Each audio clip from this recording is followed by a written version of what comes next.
worked on over 100 of being very heavily involved in the transaction diligence process, where it's going through supervising younger staff, but also being very in tune to what's happening, what's important to this business, what are the pros and cons that our client cares about, and ultimately being heavily involved in reporting that to the client and staying with that throughout the whole process.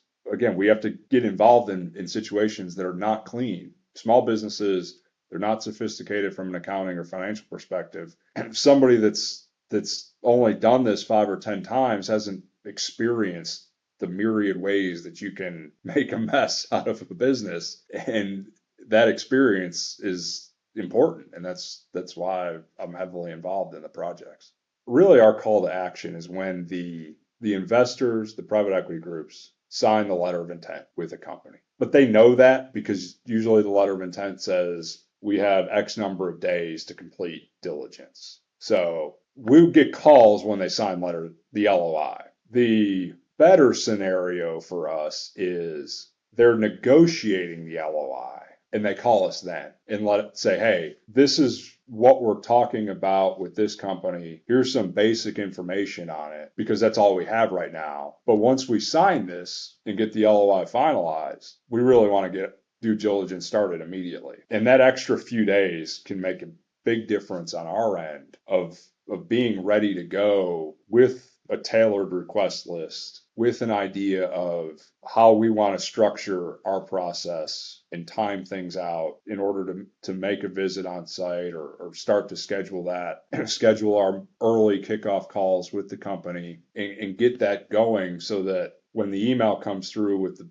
copy of the signed letter of intent, we're 2 or 3 steps ahead already. And it's similar in the legal stuff too. If it's litigation, a lot of times we'll get called as the deadlines are approaching for expert witness disclosures. The best situations are we file the lawsuit against a competitor, or a competitor filed a lawsuit against our client. There is no scheduling order yet. It may be 7 months from now before this really gets going. But here's a heads up that this, we've got this dispute out there. And if it does progress far enough down the road, we're going to need some help from an expert witness side. We can, track that case on our own through the court system rather than just wait. And if we've got somebody that calls early on and says, hey, this might happen, but we don't have a scheduling order yet, well, we can just keep an eye on it. And as the scheduling order gets posted, we'll see it and know that, okay, well, they haven't called us yet, but to make it official, but we know that in 2 months, the expert witness deadline is out there. So at least we can plan for that so that if they do call sometime after that, we're ready to go.